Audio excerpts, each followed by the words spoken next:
to teach you how to stitch together your photos to create a panoramic. So we'll start in Lightroom, and we need to have been at the point where we're done editing. We have a sequence of at least 4 photos. You can try to do more. The more you have, the longer it'll take. So I'm going to do it with 5. And then we're going to export these photos. So I have them all rated 5 that I want. I'm going to do Command A to select them, or I can hold down my Shift key and select them. And then I'm going to do a normal export with one difference. So I'm going to set my folder, I'm going to name them, I'm going to do all of that stuff I normally do. At the bottom here, towards the bottom I should say, we're going to do image sizing. Do not check resize to fit, okay? And then you can just say do nothing after you export. Okay, so once you've finished exporting, I've already done that, then you can minimize Lightroom and you can go ahead and move to Photoshop. Okay, just for quickness, I have Photoshop already open, so you may want to pause your video in case you need to still export your photos or you haven't opened Photoshop. Okay, so in Photoshop, don't open anything. Just leave it completely blank for now. We're going to go to File at the top of the screen. We're going to choose Automate, and then we are going to choose Photomerge. Okay, so that's File, Automate, Photomerge. Okay, so this is the screen where we're going to choose those photos that we've already exported from Lightroom. So in the center area here, we're first going to choose whether we're going to use files or a folder. If you exported all of your photos to one folder, you're welcome to do that. Otherwise, click on Files. And then over to the right, you're going to click Browse. You're going to need to navigate to your files, so I'll move this down.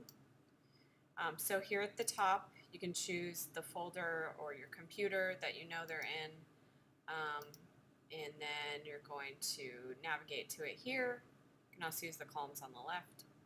And then you're going to highlight the ones that you want to merge. So I have these 5 I'm going to merge.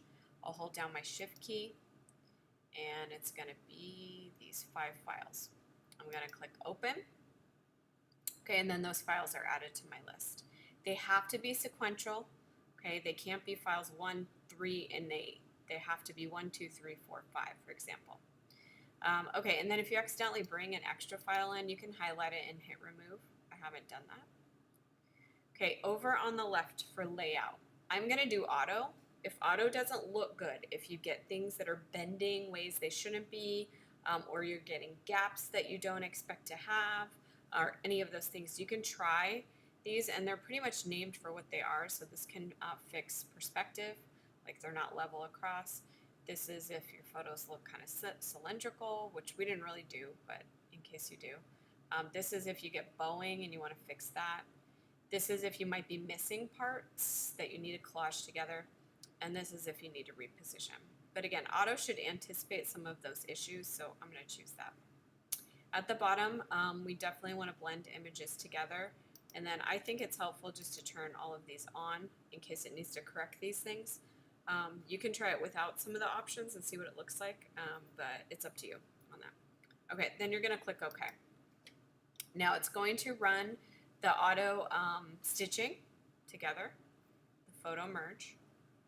So we're just going to pause here and wait for it to do its thing.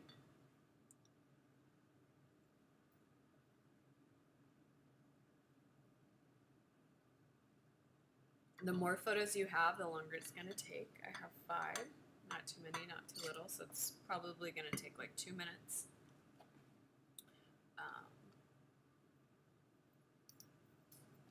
I'm going to pause while it does that, actually. Okay, so I'm back. I just paused it while it was stitching together. It took about 2 minutes or so. Okay, so over on the left, you'll see that it's done the stitching for you. This one is kind of merging some of the stuff it did underneath. And then you can see these parts. I'm just turning in the layers window, them on and off. Okay, so before we move on, last step, I want you to deselect this dotted line that it's done. I don't know why it does that, but we don't want it selected. So do Command D, or the long way to do that is Select, Deselect. Okay? I'll talk about sizing and that kind of stuff in the next video. So that is the end of stitching them together and doing the photo merge.